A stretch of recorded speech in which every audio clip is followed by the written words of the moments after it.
مولا علی علیہ السلام کو 19 رمضان کو عبد الرحمن بن الجم نے زہر سے ڈوبی ہوئی تلوار فجر کے ٹائم سر پر ماری۔ ویسے تو حضرت علی علیہ السلام کو شہید کرنا کوئی بچوں کا کھیل نہیں، کیونکہ حضرت علی علیہ السلام کو اسد اللہ، اللہ کا شیر، کرار حیدر،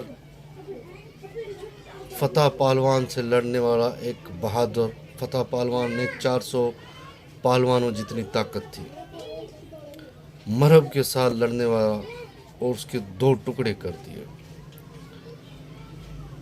مولا علی علیہ السلام کے سامنے کوئی ٹک نہیں پاتا تھا۔ عبد الرحمن بن الجم نے مولا علی علیہ السلام کو نماز سے فجر کے وقت تلوار زہر سے ڈوبی ہوئی سر پر ماری، اور ان کے ساتھ ایک گروہ تھا، 3 مین بندے تھے، اس میں سے یہ تھا۔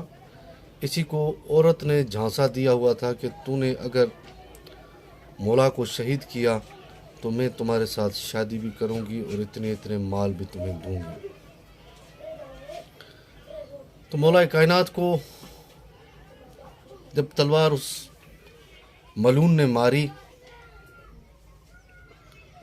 تو فجر نماز کا وقت تھا اور حضرت علی علیہ السلام امامت کروا رہا تھا۔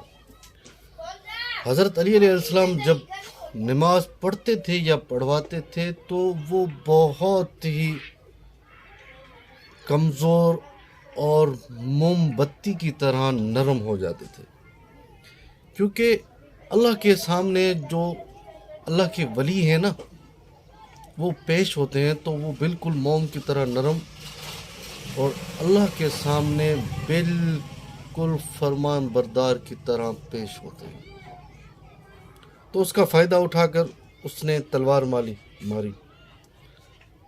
حضرت علی علیہ السلام کو جیسے تلوار لگی، ضرب اس نے ماری ظالم نے، تو مولا کا خون، داڑھی ساری خون سے رنگ گئی، لال و لال ہو گئی۔ تو حضرت علی نے حسین کو کہا کہ تم امامت کرواؤ۔ پہلے تو اس شخص کو پکڑ کر لے آئے۔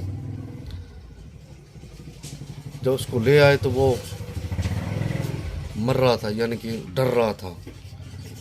تو مولا علی علیہ السلام کو جب میٹھا پانی دیا گیا تو اس نے کہا مجھے پانی کی ضرورت نہیں، پانی اس کو پلاؤ۔ اگر میں شہید ہو جاؤں تو اس کو پہلی ضرب سے ہی مار دینا ملعون کو، اور اس کے عضا نہیں کاٹنا، کیونکہ عرب کے دور میں عضا کاٹنا بڑا عام تھا۔ اگر کوئی کسی کو مار دیتا تھا یا شہید کر دیتا تھا تو اس کا ایک عضو کاٹتے تھے، کہتے اس کا صرف سر ہی قلم کرنا، اس کو اور عضا نہیں کاٹنا۔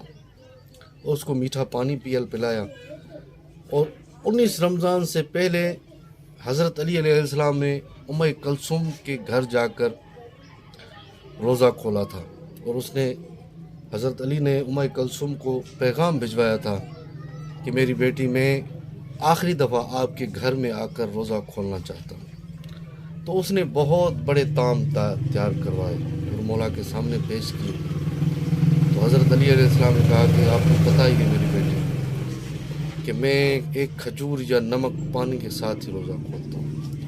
تو اس نے کہا بابا میرا دل کہہ رہا تھا، کیونکہ بیٹیوں کا دل نہ بہت نرم ہوتا ہے، وہ چاہتی ہیں کہ ہمارا باپ، ہمارا بھائی ہمارے گھر آ کے کھائے اور ہمارے ساتھ فرمائش کرے، یہ اس کے لیے اعزاز کی بات ہوتی ہے۔ جب میٹھے پانی کی ام کلثوم سلام اللہ علیہ نے فرمائش کی کہ ابو جان میٹھا پانی تو پی لو، تو اس نے کہا کہ یہ میٹھا پانی میرے دشمن کے لیے بچا کے رکھو، اس کو یہ کام آئے گا۔ جب مولا کائنات نے حضرت حسین کو کہا کہ تم امامت کرواؤ، جب اس نے امامت کروائی اور نماز کا وقت پورا ہو گیا تو پورے کعبہ میں گہرام مچ گیا، کوئی رو رہا تھا، کوئی پیٹ رہا تھا، کوئی چلا رہا تھا، کہ سارے لوگ مولا کے ساتھ چلنے لگے۔ تو مولا نے کہا کہ کوئی بھی میرے ساتھ نہ چلے، حضرت عباس کو لیا، حضرت حسین کو لیا، تو ان کے کندھے پہ ہاتھ رکھ کر وہ چلا گیا۔ تو اس نے کہا کہ میری گھر والوں کی آواز کوئی نہ سنے رونے کی، کیونکہ ان کو بھی پتہ چل گیا تھا اس وقت۔ تو ادھر کے تو لوگ ماتم کرتے ہیں، اپنی ننگے سر عورتوں کو لے جاتے ہیں اور ادھر پتہ نہیں کیا کیا ماتم کرواتے ہیں، لیکن مولا کا تو یہ فرمان نہیں تھا۔ لیکن ان کا اللہ بھلا کرے، اس کے بارے میں کبھی آگے جا کر بات کریں۔ تو مولا کائنات نے سارے لوگوں کو بٹھایا اور 21 رمضان کو مولا کی شہادت کا دن ہے۔ 19 رمضان کو اس ملعون نے اس کے اوپر قاتلانہ حملہ کیا۔ تو مولا کائنات نے سب کو کہا کہ بھائی جس کو پوچھنا ہے جو آج کے دن پوچھ لو۔ تو کافی لوگوں نے اپنے سوال جواب پوچھے۔ تو مولا عباس کو کہا کہ آج کے بعد تمہارا آقا حسین ہے، اور حسین کا ہاتھ پکڑ کر کہا کہ تم ان کے آج کے بعد امام ہو اور امیر ہو، کیونکہ دو گروپ میں بٹ گئے تھے لوگ۔ تو امام حسین کا ہاتھ پکڑ کر مولا حسین نے کہا کہ کبھی بھی دنیا کی لذت میں گمراہ مت ہونا، اللہ کے ساتھ کسی کو شریک نہ کرنا، ان قریب 3 دن پیاسا اور بھوکا تمہیں رکھ کر شہید کیا جائے گا۔ اللہ کی رسی مضبوطی سے پکڑے رہنا اور اللہ سے ہی مدد طلب کرنا۔ ہمارا یہ عقیدہ ہے اور ہمارا یہ ایمان ہے کہ ہم اللہ سے ہی ہر چیز طلب کرتے ہیں، اور تم بھی اس دنیا کے مزے میں اور لطف میں گمراہ نہیں ہونا۔ تو مولا حسین رونے لگے، کہنے لگے جی ابا جان۔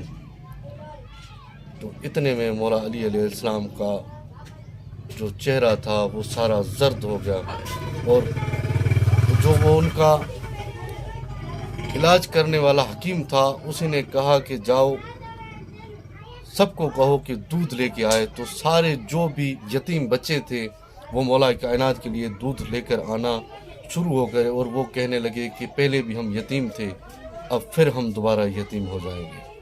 تو ان کی بڑی بڑی باتیں ہیں بھائی، ان کی ساری زندگی اگر میں تعریف کروں، اگر میں باتیں کروں تو وہ ختم نہیں ہو سکتی۔ مولا کی بڑی شان ہے۔ آخر دعوانا الحمدللہ۔